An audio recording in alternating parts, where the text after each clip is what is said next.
উম্মুয়া! আহ! কি মিষ্টি ঠোঁট দুটো। কিরে শয়তান, কি সমস্যা তোর? তুই আমার ঠোঁটে কিস করলি কেন? কেন আবার? এই যে তোকে বললাম না তো, ঠোঁট দুটো দারুণ মিষ্টি। আমার তোর ঠোঁট দুটো চুষে খেতে সেই ইয়াম্মি লাগে। তাই তো সবসময় তোর ঠোঁট দুটো চুষে খেতে চাই। দেখ, একদম আমার মেজাজ খারাপ করবি না বলে দিলাম। খালামণি তোকে ডাকছে ঘুম থেকে ওঠার জন্য। তাড়াতাড়ি ঘুম থেকে ওঠ আর নাস্তা খেয়ে খালামণিকে উদ্ধার করতে বলেছে খালামণি। খালামণি একটু বাইরে যাবে তাই। আম্মু কেন আমার জন্য বসে আছে? আম্মুকে বলো চলে যেতে। তুমি তো বাসায় আছো, তুমি না হয় আমাকে নিজের হাতে একটু খাইয়ে দেবে। বাসায় মানুষ থাকে তো, সেই সুযোগটা পাও না। আম্মুকে চলে যেতে বলো। একদম চর মেরে তো সব কটা দাঁত ফেলে দিব বলে দিলাম। আমি কেন তোকে নিজের হাতে খাবার খাইয়ে দিতে যাব? চুপচাপ বিছানা থেকে ওঠ আর ফ্রেশ হয়ে নিচে চল। আমার ভার্সিটি যাওয়ার সময় হয়ে গেছে, আমি ভার্সিটিতে চলে যাচ্ছি। এই আশা শোন, আমি তো তোর বড় হই, তাহলে তুই আমাকে সবসময় তুই তুই করে কেন বলিস? বল তো, আমায় একটু ভালোবেসে তুমি করে বলতে পারিস না? তুই আগে নিজে ভালো হ, তারপর আমার কাছ থেকে ভালো কিছু আশা করিস। আমি কেন তোকে তুমি করে বলতে যাব? তুই কি আমার সমবয়সী? তুই আমার থেকে মাত্র 3 দিনের বড়, আর তার জন্য আমি তোকে তুমি করে বলতে যাব? কখনোই না। এখন কথা না বাড়িয়ে চুপচাপ নিচে আয়, খালামণি অপেক্ষা করছে। এই কথা বলে আশা রুম থেকে বের হয়ে চলে গেল। অপর দিকে রাজ বিছানা ছেড়ে উঠল আর ওয়াশরুমে চলে গেল ফ্রেশ হওয়ার জন্য। আয়শাও রেডি হয়ে তারপর নিচে গেল নাস্তা খাওয়ার জন্য। নাস্তার টেবিলে বসতেই তার আম্মু তাকে বলতে লাগলো, এই ছেলে, কি সমস্যা তোমার? প্রতিদিন তোমাকে ঘুম থেকে ওঠানোর জন্য আর একজন গামলা রাখতে হয় কেন? তুমি কি সকাল সকাল ঘুমিয়ে আর সকাল সকাল ঘুম থেকে উঠতে পারো না? না, রাতের বেলা আমার আবার মোবাইল টিপাটিপি না করলে একটু ভালো লাগে না, আর ঘুম তো একদমই আসে না। তাহলে আমি তাড়াতাড়ি ঘুমাবো কি করে? তাছাড়া আশা তো আমাদের বাড়িতে বসে বসেই খাচ্ছে, তাহলে সকালবেলা আমাকে ঘুম থেকে ডেকে তোলার চাকরিটা করলে তো খারাপ হয় না? আমাকে কি তুই নিজের চাকর পেয়েছিস নাকি, যে আমি প্রতিদিন সকালবেলা তোকে ঘুম থেকে ডেকে তুলবো? আমি পারবো না তোকে ঘুম থেকে ডেকে তুলতে। যদি তোর ইচ্ছে থাকে তাহলে নিজে নিজেই ঘুম থেকে উঠতে পারিস, তা না হলে সারা দিন ঘুমিয়েই কাটিয়ে দিস। তোকে ভার্সিটিতেও যেতে হবে না। আর হ্যাঁ খালামণি, আমি তোমাকে বলে দিচ্ছি, আজকের পর থেকে কিন্তু আমি আর কখনোই তোমার ছেলেকে ডাকতে যাব না। একে তো আমাদের বাড়িতে বসে বসে খাচ্ছিস, তার উপর আবার এত বড় বড় কথা বলছিস। তুই যদি আমাকে ঘুম থেকে ডেকে তুলতে না পারিস, তাহলে কি তোকে বসিয়ে বসিয়ে খাওয়াবো নাকি? চুপ কর বেয়াদব মার্কা ছেলে, চর দিয়ে তোর সব কটা দাঁত ফেলে দিব বলে দিলাম। তুই কি নিজে ইনকাম করিস নাকি?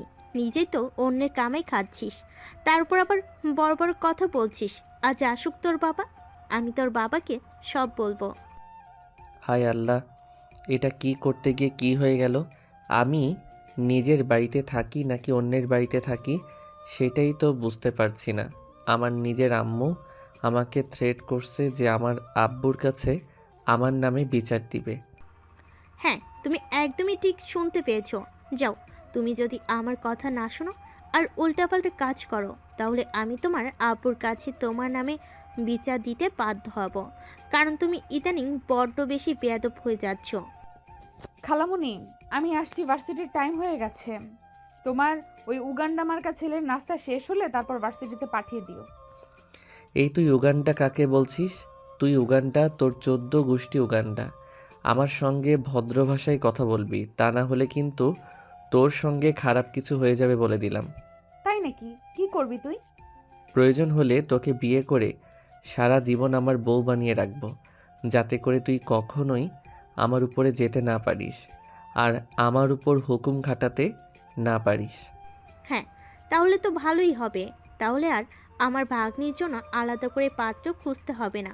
কিন্তু দুর্ভাগ্য, আমার বোন হয়তো তোর মতো উগান্ডা মার্কা ছেলের সঙ্গে নিজের মেয়েকে বিয়ে দিতে কোনোদিনই সম্মত হবে না। নীল তখন বুঝতে পারল এখানে কথা বলে কোনো লাভ নেই। যেখানে নিজের মা সন্তানের পক্ষ নিয়ে কথা বলে না, সেখানে কথা বলাই তো অনর্থক। তাই সে আর কোনো কথা না বলে চুপচাপ নাস্তা শেষ করে ভার্সিটির উদ্দেশ্যে বের হয়ে পড়ল। এদিকে আশা তো অনেকক্ষণ আগেই ভার্সিটিতে চলে এসেছে।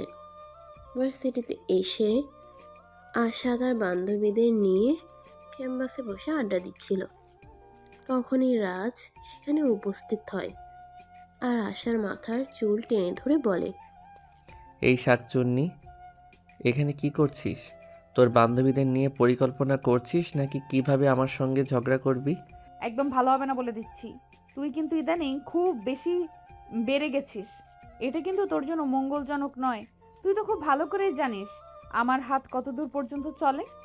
এই দেখ, একদম ফুটানি করতে আসিস না। এটা বাসা নয় যে এখানে কেউ তোকে বাঁচাতে আসবে। এটা ভার্সিটি, এখানে কেউ তোকে বাঁচাতে আসবে না আমার হাত থেকে। ও তাই নাকি? তার মানে তুই আমাকে থ্রেট করছিস, তাই না? আচ্ছা ঠিক আছে, তাহলে আমিও দেখতে চাই তুই কি করতে পারিস। কথাটা শেষ হওয়া মাত্রই রাজ আশাকে একটা চড় মারতে চাইছিল, কিন্তু আশা তাকে সেটা করার সুযোগ না দিয়ে তত করে তার হাতটা ধরে ফেলে আর হাত মোচড় দিয়ে হাতটা ছেড়ে দেয়। আর সঙ্গে সঙ্গে ঠাস ঠাস করে তার দুই গালে দুটো চড় বসিয়ে দিয়ে বলে, আমি আশা করি তুই বুঝতে পেরেছিস আমার সঙ্গে লাগতে আসাটা তোর কর্ম নয়। তাই আজকের পর থেকে কখনো আমার সঙ্গে কথা বলতে আসলেও চিন্তা ভাবনা করে তারপর আসবি। দেখ, তুই যেটা করেছিস একদম খারাপ করেছিস। এর পরিণাম কিন্তু খুবই খারাপ হবে, এটা আমি তোকে বলে দিলাম। এই বলে রাজ সেখান থেকে চলে গেল। ভার্সিটির স্টুডেন্টের সামনে অপমান করা এটা সে কোনোভাবেই হজম করতে পারছে না। এদিকে ভার্সিটির ছুটি হতে না হতেই রাজ ভার্সিটি থেকে বের হয়ে বাসায় চলে গেল। এদিকে আশা ভার্সিটির গেটের সামনে দাঁড়িয়ে তার জন্য অপেক্ষা করছিল, কারণ প্রতিদিন ভার্সিটি ছুটি হলে রাজ বাইকে করে নেহাকে বাসায় নিয়ে যায়। অপেক্ষা করেই যাচ্ছে, কিন্তু রাজের দেখা মিলছে না। তাই সে বাধ্য হয়ে বাসায় ফোন দিল। আসসালামু আলাইকুম খালামুনি, তোমার ছেলে কোথায়? আমি সেই কখন থেকে ভার্সিটির গেটে বাইরে দাঁড়িয়ে অপেক্ষা করছি, কিন্তু তাকে কোথাও দেখতে পাচ্ছি না। কি বলিস তুই এটা? আমার আগে সন্দেহ হয়েছিল, কিন্তু রাজ তো আমাকে বাসে এসে বলল তুই নাকি তোর বান্ধবীদের সঙ্গে ঘুরতে গেছিস আর তাকে নাকি বাসে চলে আসতে বলেছিস। একদম মিথ্যা কথা খালামুনি। তোমার ছেলে ভার্সিটিতে এসে আমার সঙ্গে বেয়াদবি করেছে, আমার গায়ে হাত তুলতে চেয়েছিল। আমি তাকে সেটা করতে দেইনি বলে সে আমার সঙ্গে রাগে এসব করছে। আচ্ছা ঠিক আছে, কোনো সমস্যা নেই, তুই একটা অটো নিয়ে বাসে চলে আয়, তারপর ব্যাপারটা আমি দেখছি। আর তার কিভাবে এত বড় দুঃসাহস হয়, সে তোকে বাইরে রেখে নিজে বাসে চলে এলো? আশা তখন আর কোনো কথা না বলে ফোনটা কেটে দিল, আর তারপর একটা অটোতে করে বাসায় চলে এলো। বাসায় এসে দেখতে পেল রাজ নিজেও রুমের দরজা লাগিয়ে উচ্চ শব্দে সাউন্ড বক্স বাজিয়ে গান শুনছে। তখন সে রাজের রুমে বেশ কয়েকবার দরজায় নক করলো, কিন্তু রাজ দরজা খুলল না। তাই সে বিরক্ত হয়ে সেখান থেকে চলে গেল। তারপর ফ্রেশ হয়ে দুপুরের খাবার খেয়ে একটু ঘুমিয়ে পড়ল। যখনই তার ঘুম ভাঙলো, তখনই সে নিজের বুকের উপর কারো নিঃশ্বাস অনুভব করলো। তখনই চোখ খুলে তাকিয়ে দেখলো রাজ তার বুকের উপর শুয়ে আছে। এটা দেখে সে তো একদম ভূত দেখার মতো চমকে গেল আর চিৎকার দিয়ে উঠল। তখনই রাজ তার মুখ হাত দিয়ে চেপে ধরলো আর বলল, এই চুপ, একদম চুপ, কোনো কথা বলবে না, চুপচাপ শুয়ে থাকো। তুই এখানে এলি কি করে?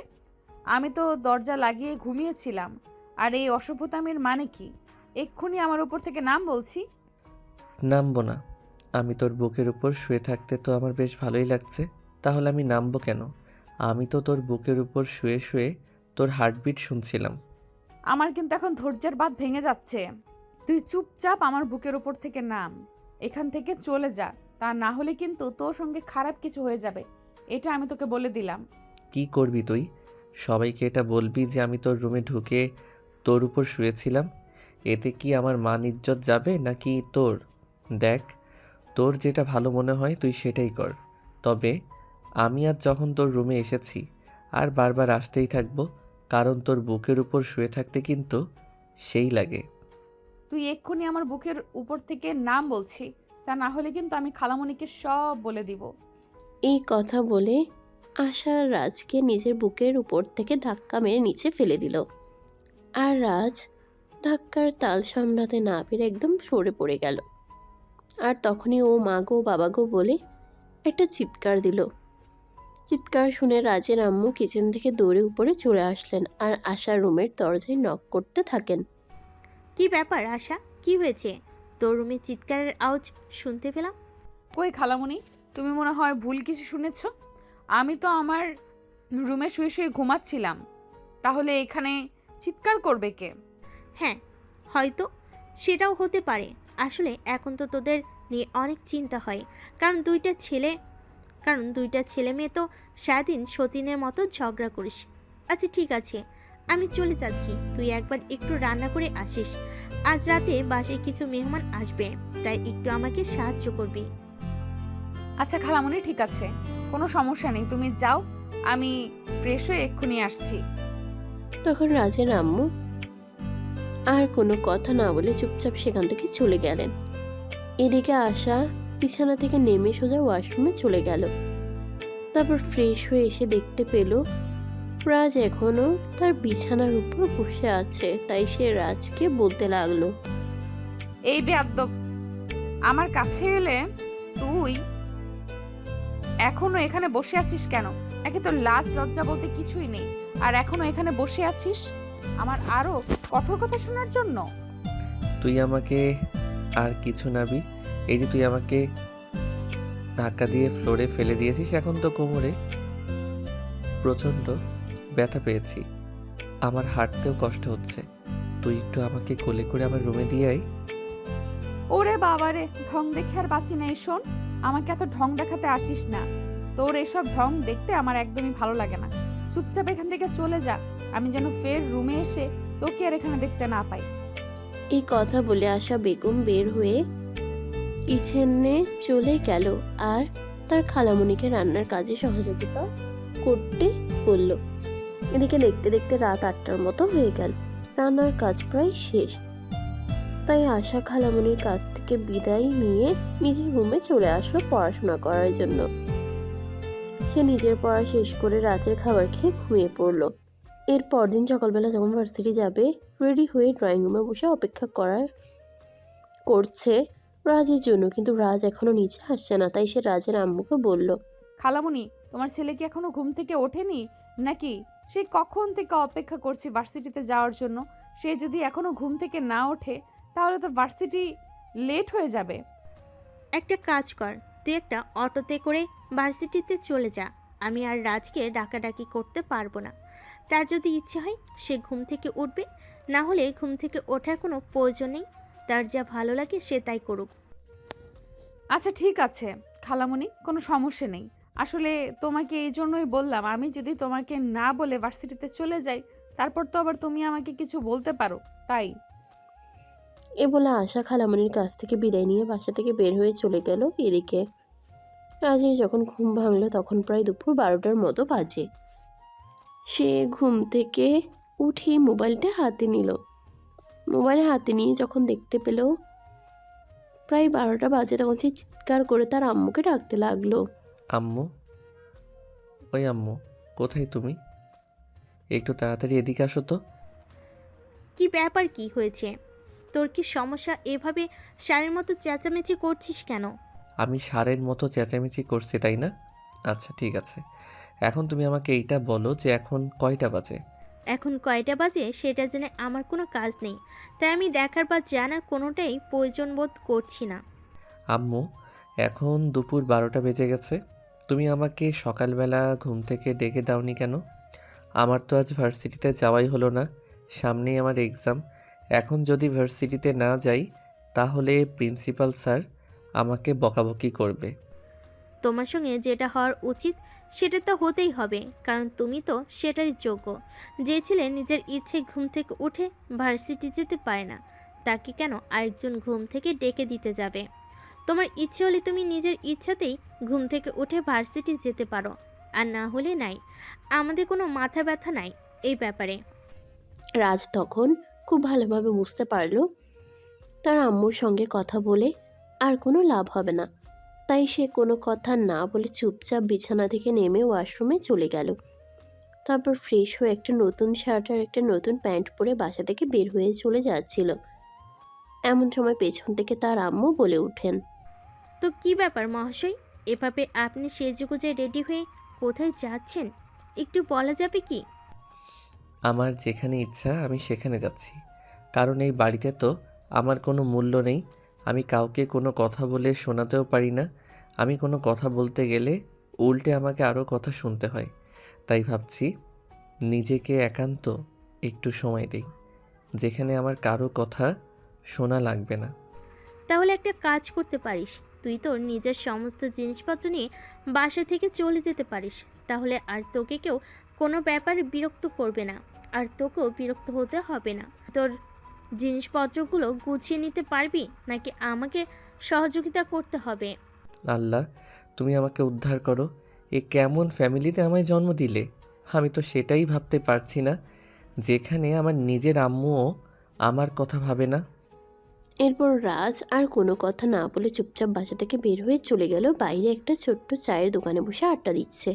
ঠিক তখনই ভার্সিটি ছুটি হয়ে গেল।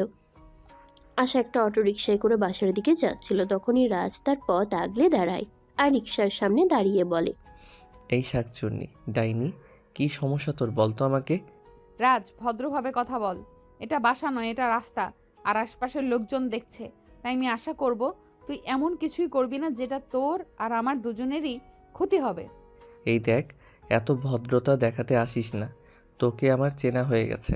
তুই আমার 7 জন্মের শত্রু। তাই তো তোকে আমি বিয়ে করে আমার ঘরের বউ বানিয়ে রাখতে চাই, যাতে আমার সঙ্গে শত্রুতামি করার সাহস না দেখাতে পারিস। এই স্বপ্নটা তো সারা জীবন স্বপ্নই রয়ে যাবে, কোনোদিনও তা বাস্তবে পরিণত হবে না। কারণ তোর মতো উগান্ডাদের বংশধরের সঙ্গে আমি কেন, পৃথিবীর কোনো মেয়ে বিয়ে করবে না। এই বলে আশা রিকশাওয়ালা মামাকে রিকশা চালাতে বলল।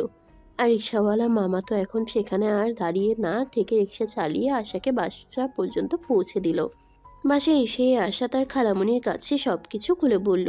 সব কিছু শুনে তার খালামণি বলল, আমি বুঝতে পারি না এই ছেলেটার আসলে সমস্যাটা কোথায়, মাথায় নাকি পেটে? আচ্ছা ঠিক আছে, তুই কোনো চিন্তা করিস না, আজ বাসে আসুক, একে এমন শিক্ষা দিব জনমের মতো ভালো হয়ে যাবে। এই কথা তো তুমি প্রতিদিনই বলো, কিন্তু আদৌ কি তুমি তোমার ছেলেকে একটুও ভদ্র করতে পেরেছো? পারোনি তো। আসলে এটা তোমাদেরই ব্যর্থতা, কারণ নিজের সন্তানকে সুশিক্ষায় শিক্ষিত করতে না পারলে এরকম তো হবেই। আশা, ভদ্রভাবে কথা বল, ভুলে যেও না আমি তোমাদের খালামণি হই। আর রাজ আমার নিজের ছেলে, তাকে আমি যথেষ্ট শাসন করি, কিন্তু ছেলেটা মানে বিগড়ে গিয়েছে। তো আর কি করব বলো? এটা তো আর মেরে ফেলার মতো জিনিস নয় যে মেরে ফেলে দেব। হাজার হোক আমার নিজের সন্তান বলে কথা। আই এম সরি খালামণি, আমি আসলে তোমাকে হার্ট করতে চাইনি, কথাটা মুখ ফসকে বের হয়ে গেল। সরি, প্লিজ আমাকে ক্ষমা করে দিও। এই বলে নেহা সেখান থেকে চলে গেল। আর সেদিন রাত সারাদিন বাসায় আসলো না। যখন বাসায় আসলো তখন রাত প্রায় 10টার কাছাকাছি বাজে। সবাই খেয়ে দিয়ে নিজের রুমে চলে গেছে। তার আম্মু ড্রয়িং রুমে বসে তার জন্য অপেক্ষা করছে। বাড়িতে এসে রাজ যখন কলিং বেল চাপ দিল তখন তার আম্মু এসে দরজা খুলে দিল। রাজ যেই না বাসার ভিতরে ঢুকতে যাবে তখনই তার আম্মু তাকে ঠাস করে কয়েকটা চড় মেরে বলতে লাগলো, এই অসভ্য বদমাইশ ছেলে, তোকে আমি কতবার বলেছি একটু ভালো হ, নিজেকে একটু বদলানোর চেষ্টা কর, কিন্তু তুই সেটা করবি না বলেই ঠিক করে রেখেছিস। আমার কোনো কথা শোনার ইচ্ছে তো তোর নেই। তুই তুই কি জীবনে কোনোদিন ভালো হবি না বলেই ঠিক করে নিয়েছিস? আম্মু, তুমি আমার গায়ে হাত তুললে এটা আমি কোনোদিন কল্পনাও করিনি। তোর জন্ম দেওয়ার আগে আমি এটা চিন্তা করিনি যে তুই আসলে একটা অমনুষ্য হবি। যদি জানতাম তাহলে তোকে জন্মের পরেই গলা টিপে মেরে ফেলতাম। আম্মু, তোমাকে আমি একটা কথা বলতে চাই। দেখো, আসলে আশাকে আমি ভালোবাসি, তাকে আমি বিয়ে করতে চাই, আর সারা জীবন একসঙ্গে থাকতে চাই, তাই তো তার সঙ্গে আমি এরকম করি যাতে সেটা তোমাদের চোখে পড়ে আর তোমরা কিছুটা হলেও আন্দাজ করতে পারো। কিন্তু আশা মনে হয় আমাকে একদমই সহ্য করতে পারে না। কথাটা রাজকে শেষ করতে না দিয়ে তার আম্মু তার গালে আরও 2টা চড় মেরে বলতে লাগলো। হাই আল্লাহ, তোর মেন্টালিটি এত নিচু, আমার ভাবতেই অবাক লাগছে। নিজের খালাতো বোনকে বিয়ের কথা বলতে কি তোর একবার লজ্জা করেনি? ছি ছি, আমি এসব কি শুনছি? আম্মু দেখো, ভালোবাসা বলে কই হয় না। আশা আর আমি দুজনে সেই ছোট থেকে একসঙ্গে বড় হচ্ছি। আমাদের বেড়ে ওঠা একসঙ্গেই। নিজেদের ভালো বন্ধু বলতে আমরা দুজন দুজনকেই চিনি। কখনো তো আশা ছাড়া অন্য কোনো মেয়ের সঙ্গে আমার সেইভাবে মেলামেশা করা হয়ে ওঠেনি। আমার বুঝবার মতো সময়টা, আমার প্রেম করার মতো সময়টা, আমার কাউকে ভালো লাগা ভালোবাসার মতো সময়টা আমি আশার সঙ্গেই তো পার করেছি। তাই তো আমার জীবনে অন্য কোনো নারী মনে হয় কখনো জায়গা করতে পারবে না। তাই বলে নিজের আপন খালাতো বোনকে কেউ ভালোবেসে বিয়ে করার কথা বলে? হাই আল্লাহ, আমি এটা কেমন ছেলে জন্ম দিলাম? তুই এখনই আমার চোখের সামনে থেকে দূর হয়ে যা, আমি তোর চেহারাটাও দেখতে চাইছি না। রাজ তখন কোনো কথা না বলে চুপচাপ সেখান থেকে চলে গেল। এই সকল কথাবার্তা আড়াল থেকে শুনছিল রাজের আব্বু, রাজের আম্মু। যখন রাজের সঙ্গে কথা বলা শেষ করে রুমে গেল, তখন রাজের আব্বু রুমের দরজাটা বন্ধ করে দিয়ে আস্তে করে রাজের আম্মুর পাশে গিয়ে বসলো আর তাকে বলল। রাজের মা, দেখো, আমি তোমাকে একটা কথা বলতে চাই, অ্যাজ এ হাজব্যান্ড হিসেবে। তুমি আবার এত ঢং করে কি বলতে এসেছো? কি বলবে তাড়াতাড়ি বলে ফেলো, আমার আবার এত সময় নেই, ঘুম পাচ্ছে আমার, আমি ঘুমাবো। দেখো, আমরা দুজন তো দুজনকে ভালোবেসে বিয়ে করেছি, তাই আমাদের উচিত আর একজনের ভালোবাসাটাকে রেসপেক্ট করা, ভালোবাসাটাকে বোঝা। মানে তুমি আমাকে কি বলতে চাইছো আর কি বোঝাতে চাইছো সেটা সরাসরি বলো। হেয়ালি করে কথা বলা যে আমার একদমই পছন্দ নয়, সেটা তো তুমি খুব ভালো করেই জানো, তাই নয় কি? আসলে আমি তোমাকে এটাই বলতে চাইছিলাম যে রাজ আর আশা ওদের লাইফের অনেকটা সময় একসঙ্গে কাটিয়েছে। তাছাড়া আশা তো সেই ছোটবেলা থেকেই রাজের সঙ্গে রয়েছে, তাই আমার মনে হয় রাজ যেটা বলছে একদম সত্যি কথাই বলছে। তার মানে তুমি আমাকে এটা বলতে চাইছো যে তুমি তোমার ছেলেকে সাপোর্ট করছো, তাই নাকি? কিন্তু আমি সেটা করতে পারলাম না, কারণ আশারামও আমার আপন মায়ের পেটের বোন, তাকে আমি কোনোদিনও এমন প্রস্তাব দিতে পারবো না। আর সবচেয়ে বড় কথা হলো, আশাকে আমি দেখেছি, আশা তোমার ছেলেকে বরাবরই আপন ভাইয়ের চোখে দেখে, আপন ভাইয়ের চোখে দেখে আসে। কোনোদিনও রাজকে প্রেমিক কিংবা স্বামীর চোখে দেখতে পারবে কিনা সেটা আমার জানা নেই। এই কথা বলে রাজের আম্মু বিছানায় গিয়ে ঘুমিয়ে পড়লো। আর এদিকে বেশ কয়েকদিন সময় কেটে গেল। রাজ আর আশা দুজনেই অনার্স ফাইনাল ইয়ারে এবছর পরীক্ষা দিয়েছে। পরীক্ষা শেষ হয়েছে এই তো 2 দিন হলো, তাই তারা গ্রামের বাড়িতে যাওয়ার জন্য রেডি হচ্ছে। অনেকদিন সে তার বাবা মায়ের সঙ্গে দেখা করে নাই, তাই আশা রেডি হয়ে ড্রয়িং রুমে বসে আছে। তখনই ওর খালামণি সেখানে আসলো আর বলল। আচ্ছা ঠিক আছে, তাহলে তুমি যাও। আর রেজাল্টের সময় কি এখানে আসবে? সেটা আমি সঠিক বলতে পারছি না, কারণ তুমি তো জানোই আমিও তোমার সঙ্গে কি ব্যাপারে কথা বলছি। যদি এই ব্যাপারে আমি এখনও নিশ্চিত নই, কারণ আমার চাকরি করার ইচ্ছা আছে। বিয়ে করে সংসার করার মতো মেন্টালিটি এখনও আমার তৈরি হয়নি।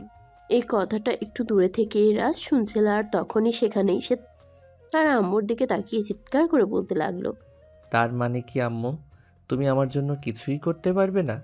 আমার সামনে আমার ভালোবাসার মানুষটা অন্য একজনের হয়ে যাবে? তার মানে কি আম্মু, তুমি আমার জন্য কিছুই করতে পারবে না? আমার চোখের সামনে আমার ভালোবাসার মানুষটা অন্য একজনের হয়ে যাবে, সেটাও আমাকে দেখতে হবে? আমি বুঝতে পারছি না এটা আমি কেমন পরিবারে জন্ম নিলাম। চুপ করো তুমি। তোমাকে আমি তখনও বলেছি আর এখনও বলছি, যেটা তুমি চাইছো বা যেটা আমাকে বলছো সেটা কোনোদিনও সম্ভব নয়। আসলে যদি আমার আপন বোনে মেয়ে না হতো তাহলে আমি বিষয়টা ভেবে দেখতে পারতাম, কিন্তু তুমি সব কিছু জেনে শুনে এরকমটা করতে পারো না। আমরা সবাই মিলে দেখে শুনে তোমাকে বিয়ে করবো। আশা যদি আমার জীবনে না আসে তাহলে অন্য কোনো মেয়ের প্রয়োজন নেই আমার জীবনে। তোমাদের যা ইচ্ছে তোমরা তাই করতে পারো, কিন্তু আমি তোমাদের পরিষ্কার জানিয়ে দিয়েছি, আশা ছাড়া অন্য কোনো মেয়েকে আমি কোনো দিনই বিয়ে করব না। খালামণি, আমি চলে যাচ্ছি। আমার মনে হয় তোমার ছেলের মাথায় সমস্যা হয়েছে। আমি চলে যাওয়ার পর তোমরা তোমার ছেলেকে একটু ডাক্তার দেখানোর চেষ্টা করবে। তাতে যদি তোমার ছেলে একটু মানসিক উন্নতি হয়, তা না হলে কিন্তু আমার মনে হয় খুব শীঘ্রই তোমার ছেলেকে নিয়ে পাবনাতে চলে যেতে হবে। আশা, তোমাকে এসব কিছু নিয়ে কোনো চিন্তা করতে হবে না। তুমি নিশ্চিন্ত মনে বাড়িতে ফিরে যাও। তোমার আম্মু সকালে ফোন দিয়েছিল।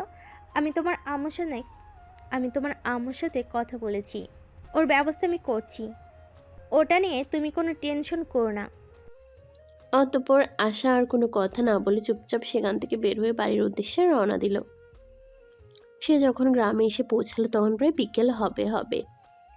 বাড়ির গেটের সামনে দাঁড়িয়ে এসে তাড়াতাড়ি তার চাচাতো ভাই বোনেরা তাকে ঘিরে ধরল, আর সবাই তার সঙ্গে অনেক কথা বলতে থাকলো।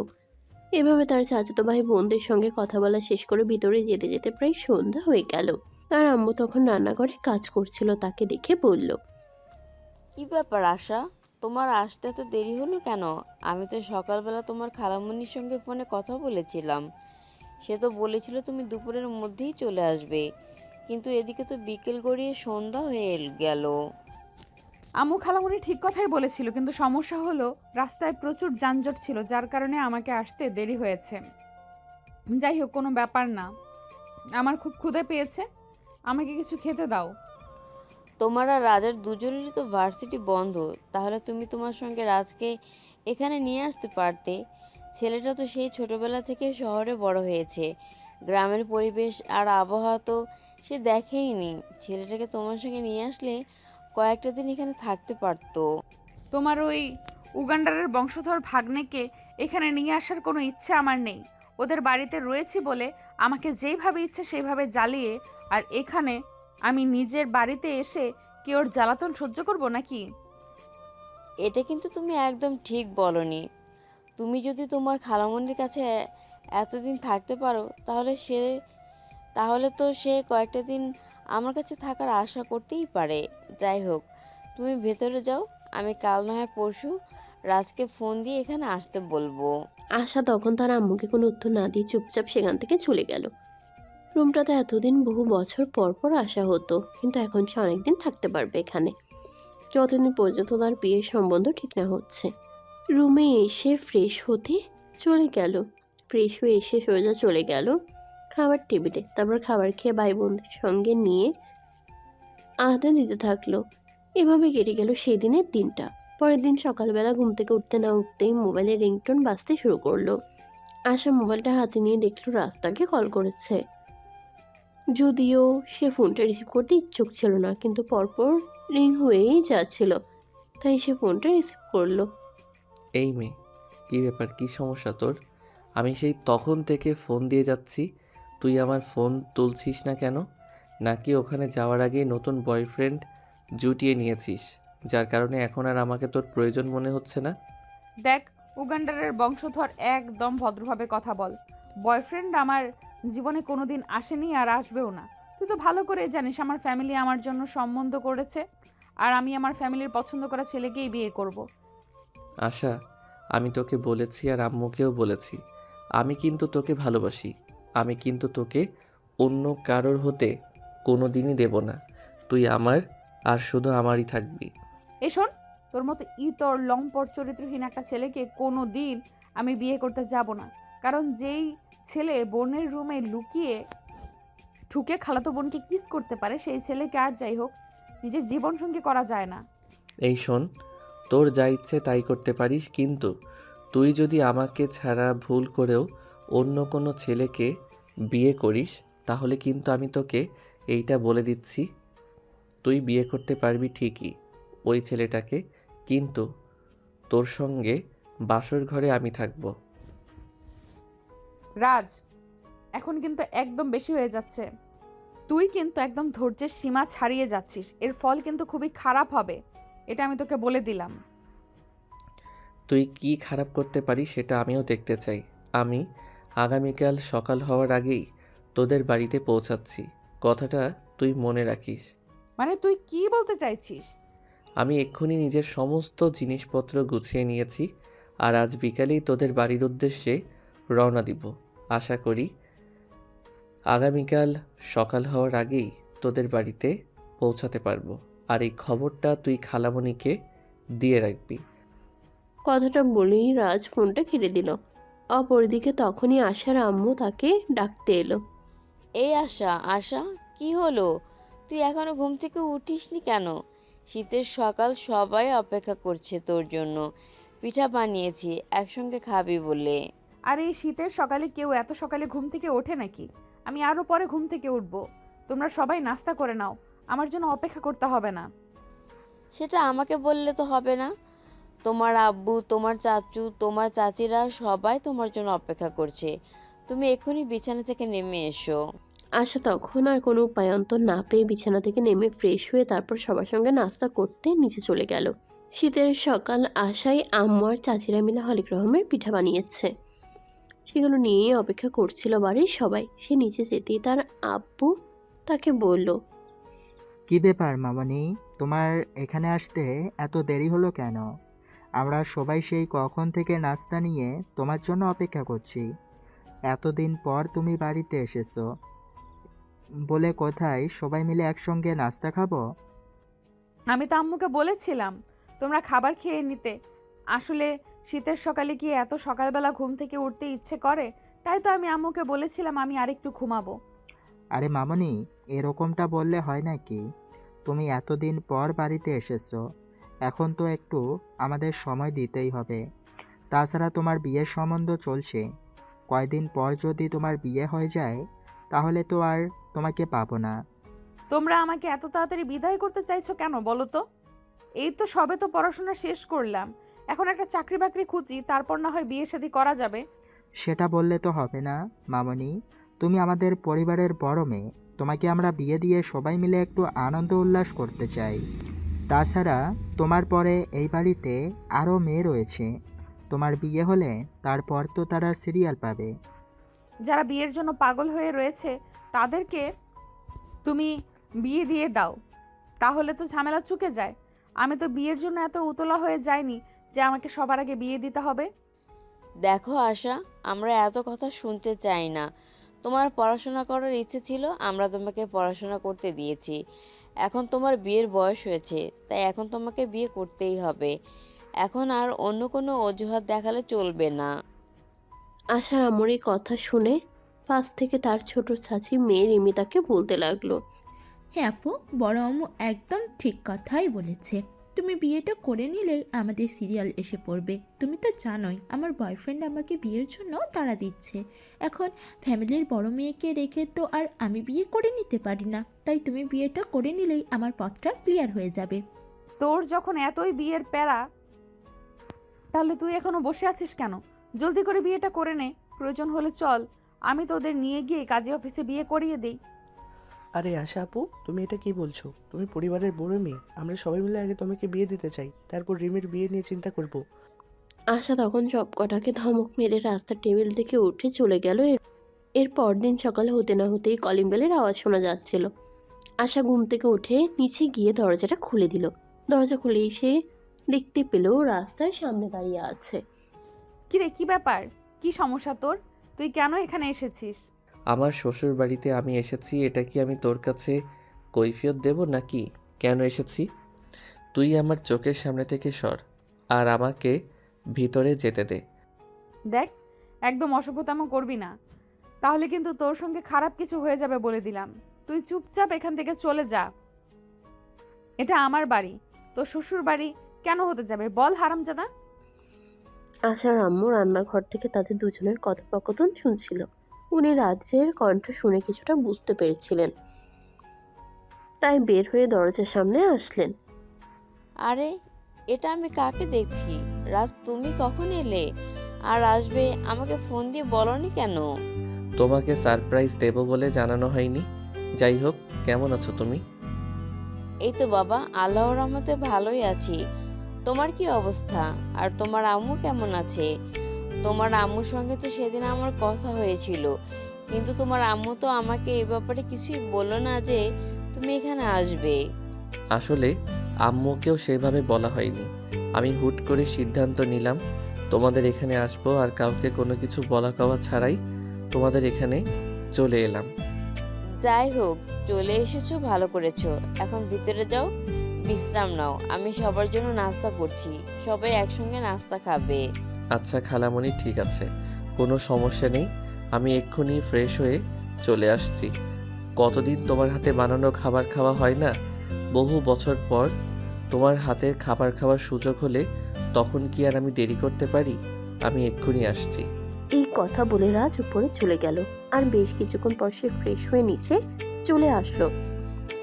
সবাই মিলে একসঙ্গে নাস্তার টেবিলে নাস্তা খেতে বসেছে। তখনই রাজ আশার পায়ে একটা খামচি মারলো।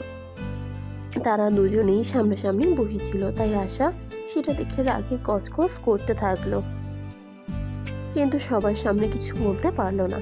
তাই সে নাস্তা শেষ না করেই টেবিল থেকে উঠে নিজের রুমে চলে গেল।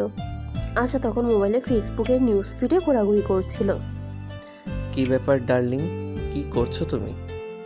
ফালতু মার্কা কথাবার্তা বন্ধ কর। আর তুই আমাকে এটা বল যে তুই এখানে কেন এসেছিস। আমি তো তোকে এখানে আসতে নিষেধ করেছিলাম, তারপরও কেন বেহায়ার মতো এখানে চলে এসেছিস?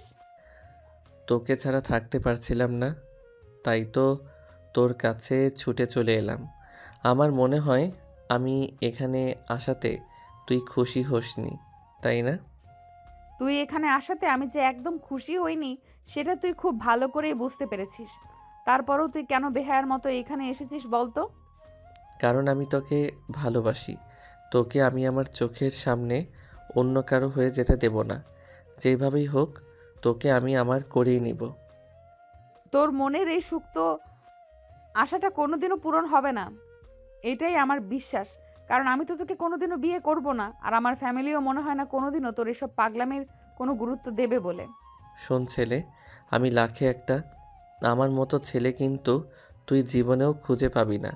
তাই আমাকে বিয়ে করার অপশনটা তুই এভাবে রিজেক্ট করতে পারিস না। এখনও সময় আছে, তুই চিন্তা করে দেখ। আশা তার এইসব কথার কোনো পাত্তা না দিয়ে সেখান থেকে বের হয়ে সোজা বাইরে চলে গেল। সে বাড়ির সামনের ফুল বাগানে বসে আছে আর চাচাতো ভাই বোনদের নিয়ে গল্প করছে। তখনই সেখানে আসার আম্মু আসলো। কি ব্যাপার আশা, তুমি এখানে কি করছো? রাজ এতদিন পর আমাদের বাড়িতে এসেছে, তুমি তাকে একটু সময় দাও। আমি কেন ওই উগান্ডারের বংশধরকে সময় দিতে যাব? আমার এতটাও সময় নেই যে আমি তার সঙ্গে সময় কাটাতে যাব। আমার কাজ আছে। আচ্ছা, তোমার কি হয়েছে? তুমি প্লিজ বলবে আমাকে। ছেলেটা আসার পর থেকে দেখছি তুমি ছেলেটাকে একদম সহ্য করতে পারো না। সেখানে তুমি কি করছো না করছো সে ব্যাপারে তো আমি কিছুই জানি না, কিন্তু ছেলেটা এখন আমাদের বাড়িতে বেড়াতে এসেছে। তোমার উচিত ছেলেটার সঙ্গে ভালো ব্যবহার করা। পারবো না আমি তার সঙ্গে ভালো ব্যবহার করতে, কারণ আমি যতদিন তাদের বাড়িতে থেকেছি ততদিন সে আমাকে একটু রেসপেক্ট করেনি। সব সময় আমার সঙ্গে অসভ্যতামই করেছে। আমি কেন এখন তার সঙ্গে ভালো ব্যবহার করতে যাব? আশার আম্মু তখন আর কোনো কথা না বলে চুপচাপ সেখান থেকে চলে গেল। এদিকে দেখতে দেখতে বিকেল হয়ে এলো। আশা তখন ছাদে তার ফুল গাছগুলোতে পানি দিচ্ছিল। তখনই রাজ সেখানে আসলো আর আশাকে বলল, আচ্ছা চলো না, একটু বাইরে থেকে ঘুরে আসি। তোমাদের এখানে এসেছি আর তুমি তোমাদের এলাকাটা ঘুরে দেখাবে না? তোর যদি এতই ঘুরে দেখার ইচ্ছে থাকে তাহলে তুই নিজে ঘুরে দেখে আসতে পারিস। আমাকে কেন বলছিস? আমি তোকে নিয়ে কোথাও যেতে পারবো না। আর ঘুরতে যাওয়া তো অনেক দূরের কথা, তুই এটা দুঃস্বপ্নও ভাবিস না। নিজের হবু জামাইকে নিয়ে ঘুরতে যেতে তোমার সমস্যা কোথায়? চলো না একটু ঘুরে আসি। রাজের এই কথায় আশা খুব রেগে গেল। ঠাস করে রাজের গালে একটা চড় বসিয়ে দিয়ে বলতে লাগলো, এটাই আসলে তোর প্রাপ্য ছিল। তুই তো একটা নির্লজ্জ বেহায়া। আমার কাছে এলে তোকে এত কথা বলি তাও তোর লজ্জা হয় না। বেহায়ার মতো একটা কথা তুই বারবার বলতেই থাকিস। আশা করি আজকের পর আর এমন কিছু করার সাহস পাবি না। কে বলছে তোমারে আমি সাহস পাবো না? রাগ আর অভিমান হোক, তোমার ছোঁয়া তো পেয়েছি, সেটাকে আমি তোমার ভালোবাসা বলে চালিয়ে নেব। জীবনে বেহায়া ছেলে বহুত দেখেছি, কিন্তু তোর মতো বেহায়া ছেলে আমি আমার সারা জীবনে একটাও দেখেছি বলে মনে হয় না। তুই আসলেই একটা বেহায়া। আশা তখন আর কোনো কথা না বলে সেখান থেকে চলে গেল। আর রাজ তখনও আশার চাচাতো ভাই বোনদের সঙ্গে বসে সেখানেই গল্প করতে লাগলো। তখনই আশার চাচাতো ভাই রাজকে বলে, ভাইয়া আমার মনে হয় আপুর পেছনে টাইম ওয়েস্ট করে আপনার কোনো লাভ হবে না, কারণ আমাদের ফ্যামিলির মেয়েরা প্রেম ভালোবাসা ওসব খুব একটা বিশ্বাস করে না। রিমির সম্পর্ক করে সেটা অন্য কথা, কারণ সে ছোটোবেলা থেকেই প্রেমে বিশ্বাসী ছিল। সমস্যা নেই, চিন্তা করো না, আমি তোমাকে কথা দিচ্ছি। তোমার বোন আশাকে আমি আমার ঘরের বউ বানিয়েই ছাড়বো। সে যে যাই বলুক আর যত চেষ্টাই করুক না কেন, আমি কিন্তু কোনোভাবেই তোমার বোন আশাকে অন্য কারো হতে দেব না। আচ্ছা ভাইয়া, ঠিক আছে, আপনার জন্য শুভকামনা রইল। যদি আমি জানি না আপনার মনের আশা কোনো দিন পূর্ণ হবে কি না, কারণ আশা আপু ছোটোবেলা থেকেই এক কথা, মানুষের যখন কোনো একটা সিদ্ধান্ত নেই, কেউ তাকে সেই সিদ্ধান্ত থেকে পিছু হটাতে পারে না। তারপরে যদি আপনি সেটা করতে পারেন, তাহলে মনে করব আপনি পৃথিবীতে অন্যরকম এক পুরুষ, যাকে কিনা সম্পূর্ণ আলাদাভাবে সৃষ্টি করা হয়েছে। ঠিক আছে, তাহলে অপেক্ষা করতে থাকো আর দেখতে থাকো আমি কি করি আর কি করতে পারি। এরপর চলে গেল আরও 2 থেকে 3 দিন। আজ আশাকে তার বাবার পছন্দ করা ছেলে দেখতে আসবে, তাই সকাল থেকেই বাড়িতে তোড়জোড় চলছে। আশার আম্মু সকালবেলা থেকে রান্নাঘরে, সেই সঙ্গে তার চাচিরাও সবাই মিলে বাড়িঘর পরিষ্কার করছে, গুছাগুছি করছে। দেখতে দেখতে দুপুর গিয়ে বিকেলে হতে চললো, আর পাত্রপক্ষ চলে আসলো। পাত্রপক্ষের সামনে আশাকে নিয়ে আসা হলো। আশাকে অনেক সুন্দর করে সাজানো হয়েছে। একটা পিঙ্ক কালারের শাড়ি নিয়ে আসা এমনিতেও যথেষ্ট সুন্দরী, আর এই শাড়িটাতে আশাকে অনন্য লাগছিল।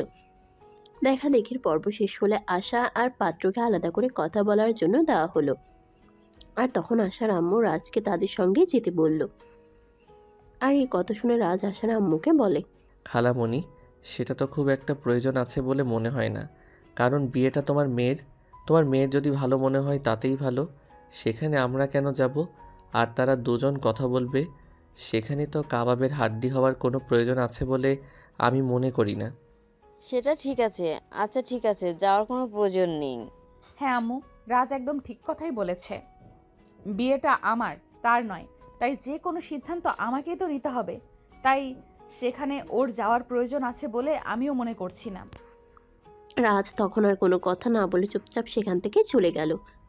এদিকে আশা ওই ছেলেটাকে নিয়ে ছাদে এসেছে। পাশাপাশি দুজন দাঁড়িয়ে আছে, কিন্তু কেউই কোনো কথা বলছে না। তখনই আশা নীরবতা ভেঙে বলল, কি ব্যাপার মিস্টার, কি সমস্যা আপনার? আপনি এভাবে চুপচাপ দাঁড়িয়ে আছেন কেন?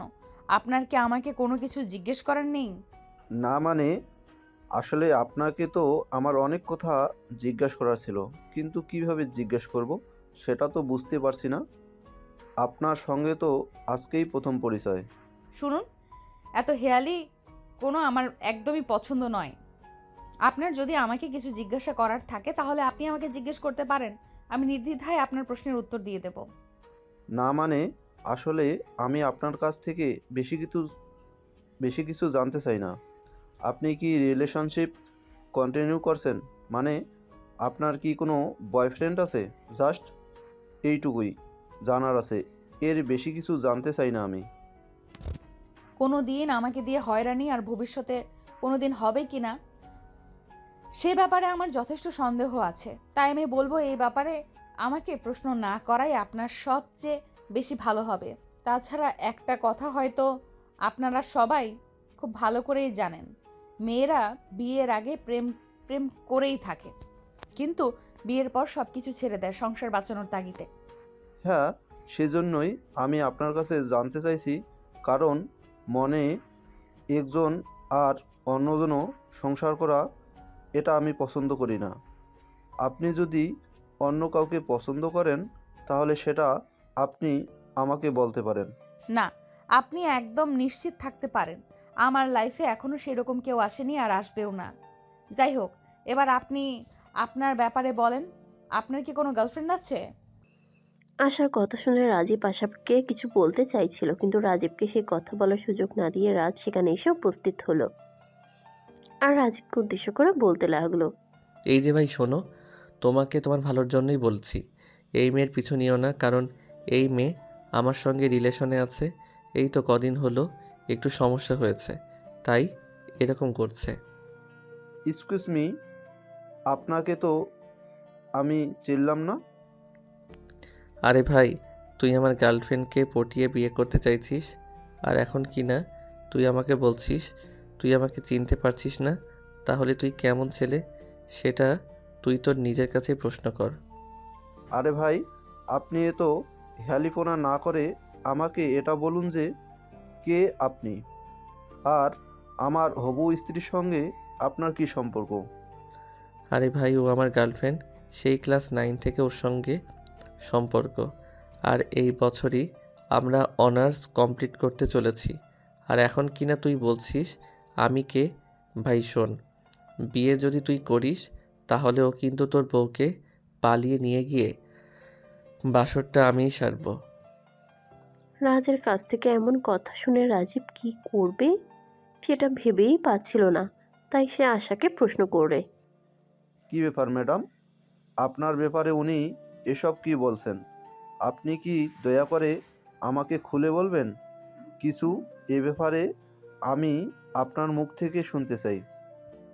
আরে আপনি এর কথা একদম বিশ্বাস করবেন না, এর মাথায় সমস্যা আছে, সব সময় এরকম উল্টাপাল্টা বকে। আরে ডার্লিং, তুমি এরকম কেন করছো? তোমার সঙ্গে তো আমার সেদিন একটু ঝামেলা হলো, আর তার জন্য তুমি আমাকে ফেলে অন্য কাউকে বিয়ে করে নেবে, এমনটা হতে পারে নাকি? তুমি ওকে বলে দাও যে তুমি আমাকে ভালোবাসো। দেখ রাজ, এখন কিন্তু একদম বেশি বাড়াবাড়ি হয়ে যাচ্ছে। আমি কিন্তু তোর ব্যাপারে সবার কাছে বলে দেব। কথাবার্তা বন্ধ করে এই সব কিছু আমি আর সহ্য করতে পারছি না। এবার তুই দয়া করে আমাকে রেহাই দে। এতদিনের ভালোবাসার সম্পর্ক আমাদের, আর তুই আমাকে বলবি আমি তোকে রেহাই দিয়ে দিব? এমনটা তো হতেই পারে না। আমি আমার সামান্য একটা ভুলের জন্য নিজের ভালোবাসাকে কখনোই হারাতে পারবো না। তুই আমার প্রথম আর শেষ ভালোবাসা। জীবনের বিনিময়ে হলেও তোকে আমি আমার করবই। দেখুন মিস আশা, নিজের বয়ফ্রেন্ডকে বাড়িতে ডেকে এনে আমাদের এভাবে অপমান করা খুব বেশি দরকার ছিল না। আরে ভাই, আপনি ভুল ভাবছেন। এ আমার বয়ফ্রেন্ড নয়, এ আমার খালাতো ভাই। এর সঙ্গে আমার কোনো প্রেমের সম্পর্ক নেই। আপনার যদি আমার কথা বিশ্বাস না হয় তাহলে আপনি আমার ফ্যামিলির মানুষদের কাছে জিজ্ঞাসা করতে পারেন, তারা আপনাকে একই কথা বলবে। আপনি আমাকে পাগল মনে করছেন নাকি? আমি তো সেটাই বুঝতে পারছি না। আমি কেন আপনার এই বিষয়ে আপনার ফ্যামিলির সঙ্গে আলোচনা করতে যাব? আমি নিজের চোখে যেটা দেখছি সেটা কি যথেষ্ট নয়? যাই হোক, আমি আপনাকে বিয়ে করছি না, এটা আমার ফাইনাল সিদ্ধান্ত। কারণ যে মেয়ে আমার সামনে তার বয়ফ্রেন্ডকেও অস্বীকার করতে পারে, দুদিন পরে সে আমাকে রেখে তার বয়ফ্রেন্ডের সঙ্গে পালাবে, এটা কোনো অনিশ্চয়তা নেই। হায় আল্লাহ, এসব আপনি কি বলছেন? দেখুন মিস্টার, আপনাকে এতক্ষণ ধরে আমি ভদ্রভাবে কথা বলছি, কিন্তু তার মানে এই নয় যে আপনি আমাকে যা বলবেন তাই আমি মুখ বুজে সহ্য করব। দেখুন, আপনি আমার সম্পর্কে কোনো কিছু না জেনে আমার চরিত্রের উপর আঘাত আনতে পারেন না। আপনার চরিত্রের উপর আঘাত হানার কোনো ইচ্ছে আমার ছিল না, কিন্তু আমি নিজের চোখে যেগুলো দেখতে পেলাম সেগুলোর পর আর বিশ্বাস না করে থাকতে পারলাম না। যাই হোক, আপনার সঙ্গে আর কোনো কথা নেই, আপনার ফ্যামিলির সঙ্গেই কথা হবে। এই কথা শুনে রাজীব নিচে চলে আসলো, আর পিছু পিছু আশা আর রাজও নিচে আসলো। তাদেরকে নিচে আসতে দেখে আশার আব্বু রাজীবকে জিজ্ঞাসা করলো। তো কি ব্যাপার, তোমরা কি সিদ্ধান্ত নিলে? সিদ্ধান্তের কথা পরে বলুন, আগে আপনি আমাদের এটা বলুন যে আপনি সব কিছু জেনে শুনে কেন আমাকে ডেকে এনে অপমান করেছেন? আপনি তো জানতেন আপনার মেয়ের অন্য একটা ছেলের সঙ্গে সম্পর্ক রয়েছে, তারপরও কেন আপনি আমাদের এখানে ডেকে নিয়ে আসলেন? এসব তুমি কি বলছো? অন্য একটা ছেলের সঙ্গে সম্পর্ক আছে মানে? আমার মেয়ে তো কোনোদিন আমাকে এ ব্যাপারে কিছুই বলেনি যে সে অন্য ছেলের সঙ্গে রিলেশনে আছে। হ্যাঁ, আপনার মেয়ে আমাকেও বলেনি। আমি যখন জিজ্ঞেস করলাম বয়ফ্রেন্ডের ব্যাপারে, তখন আপনার মেয়ে আমাকে মুখের উপর না বলে দিয়েছে। কিন্তু ওই ছেলেটা যদি তখন সামনে এসে সত্য কথা না বলতো তাহলে তো আমি জানতেই পারতাম না যে আপনার মেয়ের বয়ফ্রেন্ড আছে। ওই ছেলেটা মানে তুমি কোন ছেলেটার কথা বলতে চাইছো? আমি তো কিছুই বুঝতে পারছি না। তুমি একটু দয়া করে বিষয়টা আমাকে খুলে বলবে? রাজীব তখন সামনেই দাঁড়িয়ে থাকায় রাজকে হাত ধরে টেনে সবার সামনে দাঁড় করিয়ে বলে। এই যে এই ছেলেটাই আপনার মেয়ের বয়ফ্রেন্ড। আপনার মেয়েকে যখন আমি জিজ্ঞেস করেছিলাম তখন সে আমাকে কিছুই বলেনি, আর ঠিক ওই মুহূর্তে এই ছেলেটা এসে সব কিছু আমাকে বলে দিয়েছে। ভাগ্যিস ছেলেটা সমস্ত সত্য কথা আমাকে বলে দিয়েছে, তা না হলে তো খুব খারাপ কিছু একটা হয়ে যেতে পারতো। আরে ভাই, আপনি কেন বুঝতে পারছেন না? আমি সেই তখন থেকে বলছি সেরকম কিছুই নয়। এই ছেলেটা আমার খালাতো ভাই, তার সঙ্গে আমার সেরকম কোনো সম্পর্ক নেই। সে আপনাদেরকে শুধু শুধু বোকা বানাচ্ছে এবং আপনাদের সঙ্গে ফাজলামো করছে। আরে বাবা, আমি ফাজলামো কেন করতে যাব? আমি যেটা সত্য সেটাই বলছি। আপনারা সবাই শান্ত হয়ে বসেন না আর আমার কথা শুনুন। আশা আর আমি সেই ছোটবেলা থেকে একসঙ্গে বড় হয়েছি, আর ভালোবাসা ভালো লাগার মতো বয়সটাতে দুজন দুজনকেই কাছে পেয়েছি। তাই আমাদের মধ্যে ভালোবাসাটা নিজেদের অজান্তেই তৈরি হয়ে গেছে। আশা করি আপনারা সবাই এই বিষয়টা খুব ভালো করে বুঝতে পেরেছেন। আমাকে আর আপনাদেরকে কিছুই খুলে বলতে হবে না। হ্যাঁ ভাই, আমরা সবাই বিষয়টা খুব ভালোভাবেই বুঝতে পেরেছি। আর আপনাকে আমাদের এই বিষয়টা বুঝিয়ে দেওয়ার জন্য অসংখ্য ধন্যবাদ।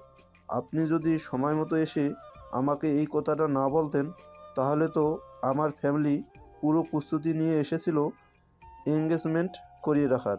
যাই হোক, যা হয়েছে ভালোই হয়েছে। আল্লাহ পাক রাব্বুল আলামিন যা করেন বান্দার মঙ্গলের জন্যই করেন। এরপর আর কোনো কথা না বলে রাজীব তার ফ্যামিলির মানুষজনদের নিয়ে আশাদের বাড়ি থেকে বের হয়ে চলে গেল। এদিকে মানুষজন চলে যাওয়াতে আশার ড্রয়িং রুমে বসে বসে কান্না করছে। বাড়ির সবাই সেখানে বসে আছে, কেউ কোনো কথা বলছে না, চুপচাপ নীরবতা চলছে। তখনই সেখান থেকে উঠে এসে আশার আম্মু রাজের হাত ধরে বলল, রাজ বাবা, তুই কেন করলি আমাদের সঙ্গে এরকমটা?